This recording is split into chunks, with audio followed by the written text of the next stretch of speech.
idila cishqigu armudi hal jacayl naftayda duugashada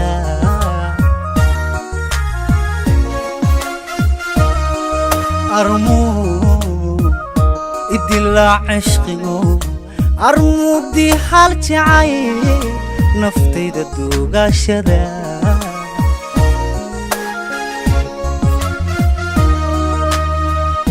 hadduu cilmi duugta dhigay arnu anaygu daraa qabrigayda daxshayo diiwaanka armaan gala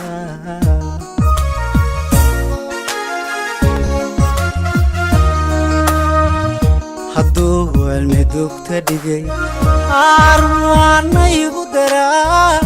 qabrigayda daxshayo diiwaanka armaan gala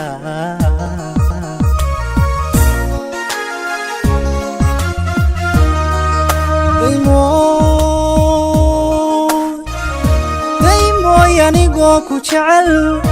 naftaydana aan dawayn armadiga doorsataayo cidlada igu dayrisaayo dalkaysta meelo kale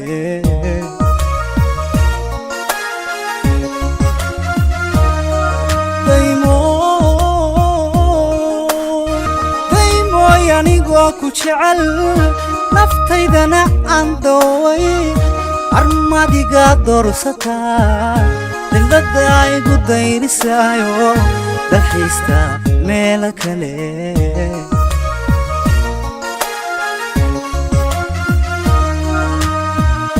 danteena adahayo taladaan ku daynayaa adoo weydiirnaxaya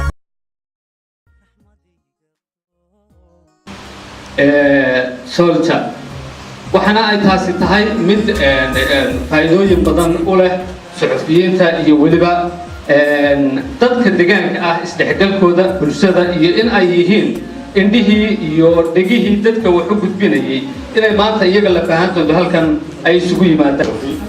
waxaan ku kala socdaan gobolada togdheer sool sanaag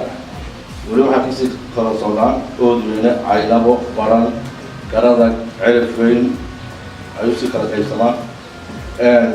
waa tababar kor loogu qaadayo aqoonta suxufiga islamarkaana duruus iyo qoraalo badan loogu sii doono tababarkan oo kale wuxuu isla maanta ka furmayaa magaalada boorame oo ay si kale ka qaybgelayaan saddexda gobol ee galbeedka oo ah berbera hargeysa iyo gobolka awdal weliba intaa in leeg in ka badan konta suxufiyiin waa ka qaybgelayaan oo markii u horeysay ee suxufiyiintaa leeg ka kala socda lixda gobol ee somaliland isku mar uga furmo labada gobol ee baalaha ee sool iyo boorama waxaas tababarkan waad iska kaashaday qorqorka waa soolja urka suxufiyiinta somaliland iyo hay'adda dhan waxaana tababarkan uu ka mid yahay tababaro taxanaa oo sanadkan socon doona ayuu kala koob ka yahay kuwaas isku jiro kuwa akademiga kuwa tababara aqoonta iyo kuwa sharciga iyo xeerkii anshaxa la barayo kan maanta waxaa culaysa ku saari doonaa basic journal iyo anshaxa iyo xeerarka waxaan intaa ku tirayaa guddoomiye hore marka loo soo waxaa naga codsatay in ururka suxufiyiinta soolja ay ku qabtaan shirkooda horeeya hadday tababarada kasoo baxaan magaalada ascano markaa naga codsanaysa waxba maanay ilaahay baan sugaynaa ilaahayna waa aqbalay maanta waa naga ku qabanay waana markii u horeysay ee suxufiyiinta ka socota gobolka sool ama laascano tababar loogu qabto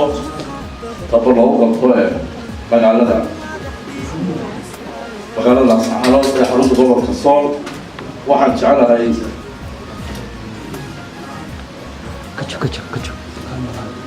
dhowdahay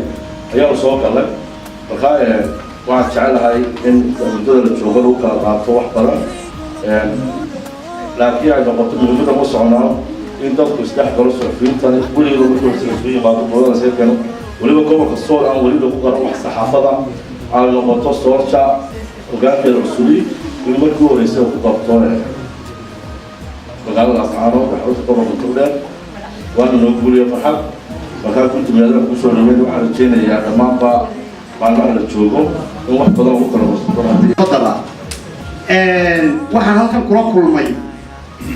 mudane gudoomiye ku-xigeen bahda saxaafadda ee sool baan kula kulmay halkan waxaa hogaaminayay faysalo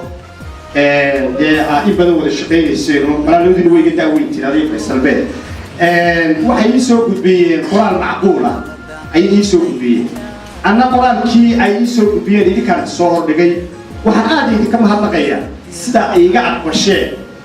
qoraalkii ay ii soo gudbiyeen suxufiyiinta sool ee ay idinkaan ii soo gudbiyey si ay iga aqbasheen aad baan idinka mahadnaqaya aadna waa mahadsantihiin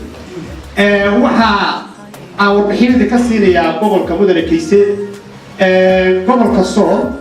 sidaa arkaysaan waxaa ku nool bahda saxaafadda waa dhalinyaro aada u firfircoon waa dhalinyaro caqli badan waa dhalinyaro si aan haysanin markii hore aan haysanin wax tababarra ah iyo wax sibinaarra ah iyo wax xuquuqa may haysanin haba yaraatee laakiin yaa ka jawaabay maanta soolja aad baynu ugu mahadnaqaynaa waxayna tahay wasaaradda warfaafintuna baaq baan u diray way ka jawaabi doonaan insha allah in sedka ugu ballaaran la siiyo dhalinyarada suxufiyiinta ee reer sool in wasaaraddu ay siiso sedkooda ugu ballaaran taana wasiirka ayaan kala hadlay iminkana waan kala hadli doonaa haddii ilahay ka dhigo baaqiini waa gudbiyey bay ila tahay taa waxaan uga jeedaa aan ugu bandhigayay kayse iyo ruute labadaba in aan jecelahay in dhalinyaradu isdhex gasho si loo helo ummad midaysan in loo helo si ummad midaysan loo helo oo dhalinyaradu saxafiyiinta waxaa ka soo baxaysa iyo dhallinyaradaba madaxda berrito marka inanka dhallinyaro ahi marka waxa weeye ummadda kale ee dhallinyarada ad dhex galo waxaa soo noqonaya mu'alafatilqalbi baa ku dhacday soo caqligiis baa soo noqonaya markaa mudane kayse waxaan ka dhaqaaqay markii gobolkanba lai soo bedelay awalan inaan la kulmo ururada bulshada oo kala wada duwan bahda saxaafadda cuqaasha iyo culimmada ganacsatada iyo indheergaradka dhammaan waa la kulmo dhammaan waxaanu isku afkaranay inaanu ka shaqayno oo faysalo markhaatiga iyo saxiixa koowaad uu bixiyey horumarinta sool iyo nabadgelyada soo saar bay ahayn shaqale ayaan dhammaantay isku afkaranay waxaan u ballan qaaday saxaafaddu waa xor soo saar maaha saxaafaddu waa xor saxaafaddana waxbaan ka aqaanaa kayse badan baa soo ag taagnaa anigu idin iska kani xiri maayo laakiin idinkuna lugtiina shalay dahab ku doonanina baan isku ballanqaaday si fiican baan isugu afkaranay xuquuqdiinana waan ogolahay gobolka sool haddaan kuugu noqdo gobolka sool waa regionka oo gobolka waxaa la yidhaahdaa waxaa ka ballaaran un sanaag waa gobolka labaad ee waddanka ugu ballaaran xad wuxuu la leeyahay etoobiya iyo soomaaliya labadaba xad buu la leeyahay gobolku gobolka ballaarka intaa la eegle waxaa ku dhaqan marka degmada laascaanood gudaheeda laga hadlaayo dad ilaa 200 kun oo qof gaaraya kolay dhalinyarada ka timi burca iyo inta ka shishaysa waxaa laga yaabaa inaanay aqoon badan u lahayn waana gobol aada u ballaaran gobolku baahiyaad badan ayaa ka muuqda ugu horreyn gobolka waxaan jecelahay bahdiina saxaafaddu inay xoog ugu gurmataan oo dadka diaasbarada ee gobolka u dhashay dawladda cid walba hay-adaha cid walba laga dhaadhiciyo baahiyaadka gobolka uu leeyahay baahiyaadka idinkana saaka waxaan idinka codsanaya oo bilaahi calayk xoog idinka codsanaya gala magaalada soo dhexmara cidna ha kaxaysanina soo arka laascaanood nabadgelyada taala ilaa xalina waa joogteen waxay ila tahay maanta nin istaagaya halkan oo odhanaya waxaan ku arkay laascaanood nabadgelya darro ma jirto waxaan idinka codsanaya oo codsigaa inay gudbisaan ina ku qancisaan hay-adaha caalamiga ah iyo kuwa maxalliga ah ee habeenkii oog seexanaya ee odhanaya redway laascaanood ee u yaqaana oog iyo wixii ka sheegay green u yaqaana inay arrintaasi khalad tahay ayaan idinka codsanayaa inaa igala shaqaysaan oo ka saartaan meesha oo aad tustaan laascaanood inay tahay meesha gobollada dalka somalilan ugu amniga badan waxaan ku jeer sheegay laascaanood xitaa ka heli maysaan ciyaalka moobilada dafa ma laha laascaanood xitaa wax iska daay xataa tuug riyaha qasha ama guryaha u dhaca laascaanood ma laha waxaan iga markhaatiya ciidanka qaranka halkaa fadhiya laascaanood waxyaalaha cajiibkay ku tahay xataa ay ma laha laascaanood waxyaalaha cajiibka ay ku tahay معني واحد يلا أبني يلا ما نشيء حتى بيجيبها بناك كم بدأ إيه لوجا بقي لا سبحانه ما هذا يسكن هنا هتشوفون السومالي لان يعيد ككرك وكشكي الله سبحانه وتعالى وصح الله سبحانه وتعالى بحيي لكن إلهي ماكو مال عبو تلا وحيسكن بدأ أنت بدأ تشوفون السومالي لان وجودي بدأ قليل يعيد ككرك إدين عنا فديا إنه كفانا إنه كهرتنو ويقول جودي بدأ قليل marka waxaan ku codsanayaa in aan la ascaano saxaafada aad gudbisaan waxa ku aragteen oo dhaba bal ay ka gaarsiisaan bulshada kale ee reer Soomaaliland oo aad ku qanacsiisaan in la ascaano ay tahay meel u baahan horumarin gobolada dalka ka dib dhacsan ee nabadgelyadeeduna ay taan tahay saddexda qodob uu badii gudbiya waxaan aad ugu faraxsanahay in saaka la furay ururka suxufiyiinta qaranka Soomaaliland Soldier ay fureen seminar laba gobol ay u qaybiyeen inkastoo aan jeclaa mudane kaysay in lagu qabto dhammaan ururka suxufiyiinta oo dhan la ascaanood la isku keeno ujeedada taa kale waxa weeye qolada galbeed ee Hargeysa iyo Boorame ka timaata waxay ka aaminsan yihiin meeshan meel khatar ah inay tahay oo ay ku nool yihiin dadka cuna bal inay noo yimaadaan baan doonaynaa suxufiyiinta saaka intuu yimaado oo arko in la ascaanood ay tahay meel nadiif ah oo fiican oo wanaagsan ay tahay laakiin sida u dhigteen ba waa bilow waan ku faraxsanahay in la keeno gobolada Sool iyo Sanaag iyo Togdheer la ascaanood laga furo saaka seminaarkoodii bahda saxaafadu ay ku tababaranaysay dhinaca marka ka hadlo seminaarka haddii ilahay ka dhigo sidoo idin sheegay شيخ هذا القرآن كي نوجع فيه وصح صحافته ما كهر وحي عارف كده هو بدي له بعض لكن صحافته وحي كل أي حقيقة ما كي بتبنيسه وحوي وادد ومدة وأديك حتى يدور صحافته إلى واحد دون سنة وحبيت بيك حتى يدور صحافته إلى واحد بستانة واحد بيسكت واحد رجالي أنا ذكرت سنة وأنا وهذا غير صورنا وانا ضبيناي نلا سبور هذه الصحافة قبل كنا نرسا نلا هرمارية ورك حقيقة أنا نوشة أو حكي سود ويلي الطريقة قيمتها بوليسكا دجمدا مدن عبد الرحمن الله هي أيام سود ويلي فريق بسم الله الرحمن الرحيم والصلاة والسلام على سيدنا محمد وعلى آله وصحبه وسلم أما بعد بعض صحافة السدح القبل هذا اللي بقعابه والله دبري ودوميها قبلك أورك أما أمبريلها سولجا يسوع بابني كل كان صحافة أنت هو حنو مهد بقيا مهد بلارن أو قيمة وأنا ذكر ويرينا قبل كسول أنت هو حيدر كل أنا جاي يدكو هشيس مني إذا كأمنك هي صحافة وينو كلا عملنا لكن ما أنت واحد إله كرجينا كل كريم النقطة كي أينو دبته وهاسي لهاي هشيس وارا أو نحمرة إذا كنا بتكلم أما إذا كأمنك البوليسكا هي بعض الصحافة أنت سواء كفتر مركز الله هشيس مني هشيس وينو لا وتكل دبته وتشي وينو لا ما أنت واحد قولنا كل كلام وقت الأسرار taladaan ku daynayaa adoo idirnaxaya qalbiga raxmadii gabdo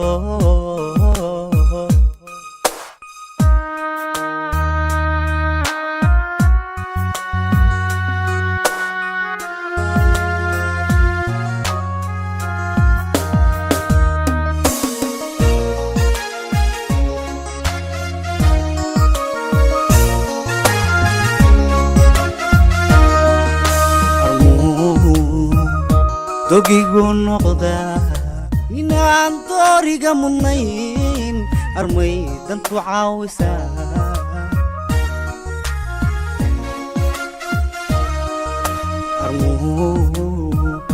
dogigu noqda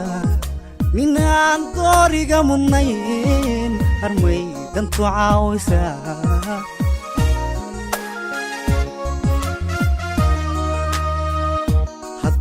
هدن ديدرو مركي دنت لوغو حيداي armad adnadanada docdaada ka yeelata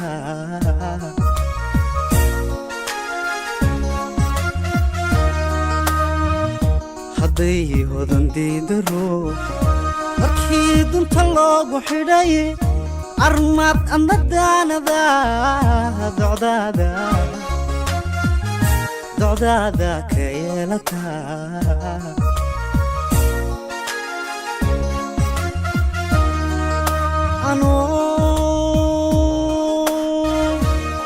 anoo ku daacado jidhkayguna ku doonayo wadnaha dabarkuugu xidhay armadaxdii doorisaayo dawafta meelo kale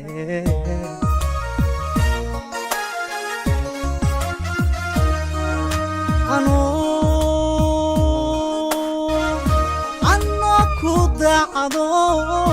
jidhkayguna ku doonayo wadnaha dabarkuugu xidhay armadaxdii doorisaayo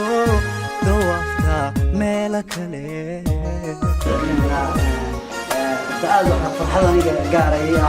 inay weriyaal intan oo dhan ay isugu yimaadaan laascaanood waana markii ugu horreysay aad iyo aad baynu ku mahadcelinaynaa cid kasta soo qabanqaabisay ama ururka soolja saxafiyiinta somaliland runtii waa wax lagu farxo waxaan jecelahay waxaan mahad gaar halkan uga dirayaa soolja oo xeerkii saxaafadda markii ugu horreysayna soo gaadhnahay saxafiyiinta ku dhaqan magaalada laascaanood runtiina waa mid aan ku dhaqmi doono oo aan hore noogu dhaqmi jirnay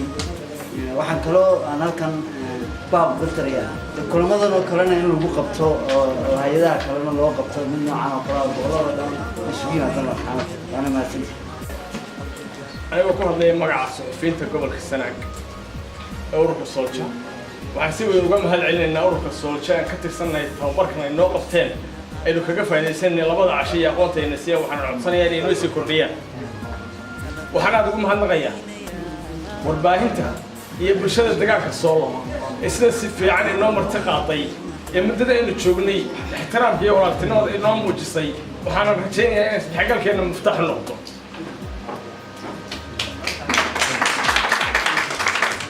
waxaan ku soo gabagabeynayaa hadalku iska kooban yahay saxafiyiinta gobolada bariga Somaliland waxaan kula talinayaa inay isku xidhnaadaan oo ay samaystaan wax kulmiya oo ay ka midaysan yihiin iyagoo ururkii soolja haddana goboladii bariga Somaliland saxafiyiinteedii ah si ay u sii wax badan oo maanta caqabada jira meesha ay uga baxaan aad iyo aad baad mahadsantihiin wassalaamu calaykum السلام عليكم ورحمة الله وبركاته ugu horeyn ilaahay baa mahadle inoo ogolaaday inaynu kuwa kale isugu nimaadno oo aynu halkan ka soo xaadirno waxaan kaloo u mahadnaqayaa oo runtii aan aad iyo aad ugu mahadnaqayaa dalada saxafiyiinta Somaliland ee soolja oo runtii tababarkan inoo soo qabanqaabisay mas-uuliyiinteeda oo inagula joogo gudoomiye ku-xigeenka dalada soolja Kiise Axmed Digaale macallimiintii tababarkayna siinaysay فيصل جامع عادل يو عثمان عبد النور أدبر مهلقيا محمد عيد رئيس الجمهورية السعودية ورنتي تابر ورئيسنا ينسيين أدبر مهلقيا وحكوا مهلقيا بنزولا قيد الضباط بنزولا عيد قرك هذا الضباط إبراهيم أشكر وحنو مهلقيا تريها عيد البوليسكا قاشان عبد الرحمن نور علهية قاشان لك عفوا هذا waxaan kaloo mahadnaqayaa walaasarkuyeenka gobolka Sool Cabdirashiid Xirsi Dalmar aqoon-yahan Siciid Naadin mahadnaqaynaa isagana dhammaantood mahadnaqaa kadib halkan waxaynu ku sugnay muddo 2 casho anigoo waxaan ka wakiilahay saxafiyiinta gobolka Togdheer ee halkan fadhida ayaa naftooda ku hadlaya muddo 2 casho baan halkan joognay muddada halkan joognay runtii waxaanu qaadanay tababar مهمة وقوم في عنا مكبرنا وحافظة وزارتها وحنودرة عشرة وحنودرة روبان الاسيين اجتماعنا صحافة كهالضية صعود الواحد الوقت هي قاف وشغل يسوي وضعي مهديسة وحنو كلاطة عنا حرق صحافة ورمزي وهي عنا أننا بدرجين فهزين حرق صحافة الصومالي لان إذا رنتوا الاسيين إذا وحنودرة oo iyaduna aad u muhiim ahayd hadda waxaa isku bartay in ka badan 45 suxufi halka waxaa isku bartay in ka badan 45 suxufi oo ka kala socda warbaahin kala duwan oo gobollada Sool, Togdheer iyo Sanaag intaba runtii arrintaasna waxay la tahay inay muhiim tahay aad baan u ammaanayaa ururka suxufiyiinta Somaliland ee Soldier innagana waxaan isku waaninaynaa inaan wixii layna baray aynaan ilaawin kana faa'iidaysano aad baad u mahadsantihiin waxaan dhammaan u mahadcelinaynaa macallimiintayadii muddada labada cishaa tababarka noo waday qolyaha ammaanka taliyaha ciidanka barasaabka gobolka Sool qolyaha Soldier oo Mr. Keys hogaaminaya waxaan sidoo kale aan aad ugu faraxsanahay daalnay wariyaasha Laascaanood walaalaha iyagii gobolada kale nooga yimid anaguna sidoo kale waxaan rajaynaynaa markaan idin dimo dekaalintiina inay idinka soo baxi doontaan insha Allah waxaan ka faa'iidnay tababar wanaagsan buu ahaa reeyadii labadii cisho uu noo socday faa'iido badan baan ka helay waxaan mar labaad qolyaha Soldier aad baan ugu mahadcelinayaa dhammaantiina waxaan idin leeyahay qolyihii maanta naga tegay gobolada ku noqonaya safar salaama yeesan qolyaha Soldier waxaan ku boorinayaa tababarkan iyuu noqon kii uu horeeyay buu noqday kii uu dambeeyay iyuu naga noqon haddaan nahay gobolada bariga waxaan leeyahay safar salaama kulanti dambe oo xiiso leh mujtamaca halkan isugu yimid mas-uuliyiinta gobolka kuwa degmada madaxda booliiska gudoomiye gobolka suxufiyiinta Soldier macallimiintana sharafta leh ayna siisay tababarkan qiimaha badan ee labada cisho inooga socday magaalada Laascaanood anigu ka socday Togdheer gaar ahaan magaalada Oodweyne oo ka hawlgalo aad baan ugu faraxsanahay waxaan oran karaa anigu horta waa markii koobaad ee ururka suxufiyiinta Somaliland ee Soldier aan ka qayb galay tababar caynkan oo kale aad baan ugu mahadcelinayaa gudoomiyaha iyo gudoomiye xigeenka Kaysa Xiligaale iyo Xuuto aad baan ugu mahadcelinayaa labadoodaba waxyaabahan ka faa'iidnay horta waxa kamid ah inay intaas soo qabto halkan isugu yimaadaan oo isku bartaan barashaduna yacni waa shayga kaliya ee ugu qaalisan inaad bini aadan intan oo dhan leeg aad barato ama suxufiyiin intan leeg oo kale sharaf weyn bay tahay aadna waan ugu mahadcelinayaa ururka suxufiyiinta Soldier sorry artilaahay baa mahadlo waan ka tagay taas oo in halkan isku keenay anagu labadii cisho halkan joogno waxay afar badan baan ka faa'iidnay aqoontaan ka faa'iidnayna waa mid aan kula noqon doono magaaladeeda iyo gobolka iyo meeshii aan ka nimi waana mid aan aad ugu mahadcelinayno intaasna kaga wadaciso ama sadayno la joogayna wixii kala gaaray haday tahay hadal deeqafa ama buuqyana saamaxnaakum bay tahay halka waxaan la joogaa madaxda gobolka kuwa ciidanka booliiska militariga waxay noogu yimaadeen loo gabagabeeyaa gudoomiye iyo taliye halka waxaa ku sugan in ka badan 45 suxufi kuwaasoo ka kala yimid gobolada Togdheer, Sool iyo Sanaag wuxuu baranay tababar ku saabsan sidii aqoonta suxufiga kor loogu qaadi lahaa si uu ku dabaqo shaqadiisa waxaana bixinaya macallimiin aqoon badan leh oo suxufiyiintu kacdaaya waxaana jecelahay inay muddada ka faa'iidaysteen wixii loogu talagalay haddana ururka suxufiyiinta waxaan ballan qaadaynaa horta ma noqonayo tababarkii u dambeeyey waxaan rajaynaynaa sanadkan in tababar intaa ka badan ay qorshaha noogu jiraan weliba kan wuxuu mid si degdega loo soo qorsheeyey tababaradan bixin doona waa kuwo kala duwan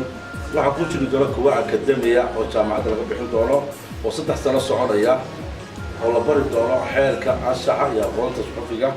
oo dhawaan soo bixi doona waxaa jiri doona kuwa gaagaaban oo 3 cisho ama 7 cisho oo gobol loo bixin doono haddii ilaahay ka dhigo waxaa soo waxyaalaha qorshaha noogu jira waxaan rajaynaynaa inay dhawaan yimaadaan waxaan laakiin ku adkaynaynaa suxufi kasta iyo wareeg kasta wixii uu kororsaday iyo aqoontii la baray inay noqoto mid ku dabaqa shaqada uu hayo ee aanu noqon wax uu kaga tago meesha lagu tababarayay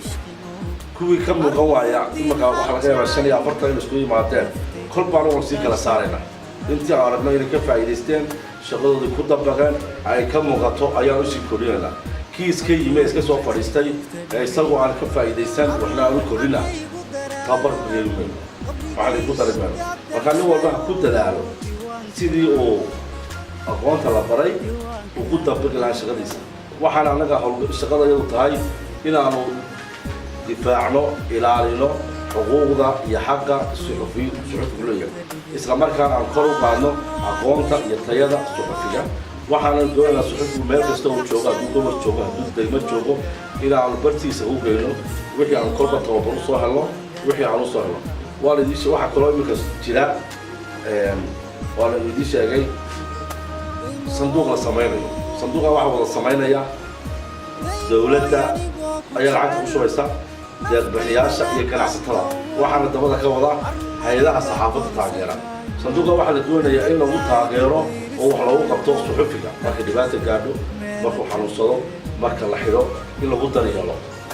suxufiga ka qaybgelaya waa suxufiga isdiwaan geliya ee ka tirsan soolja ee xubinka ah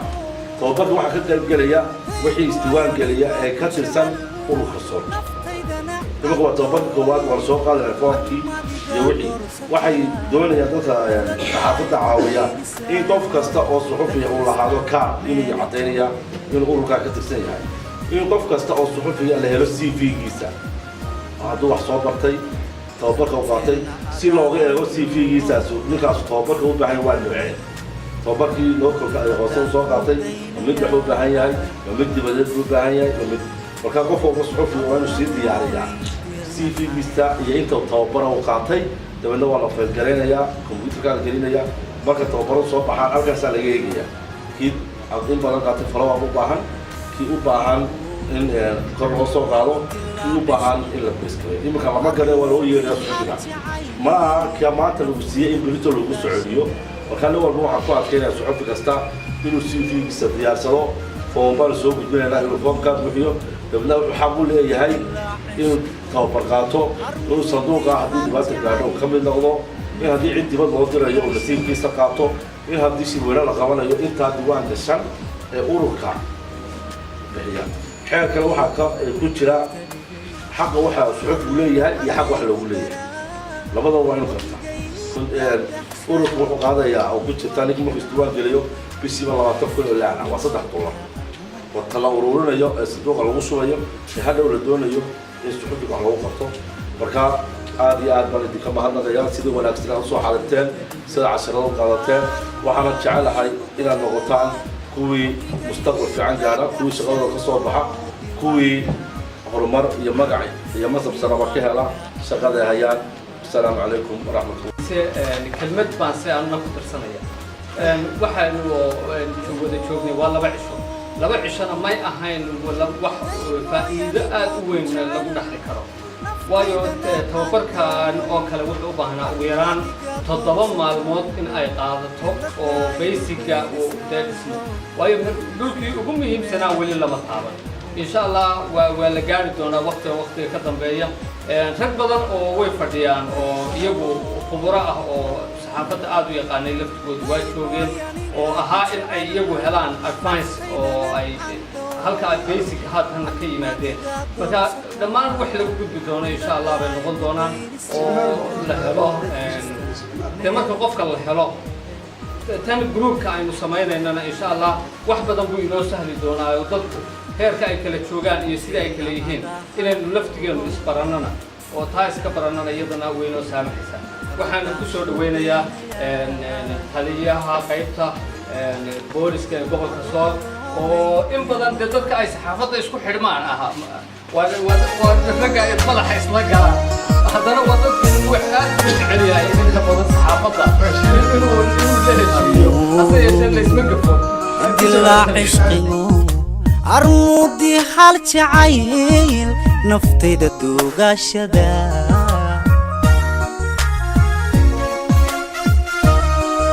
armu idilaa cishqigu armudi hal jacayl naftayda duugashada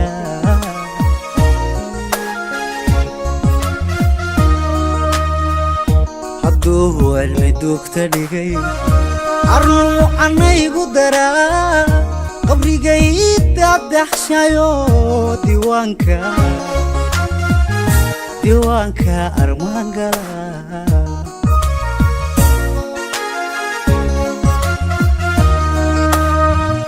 hadduu cilmi duugta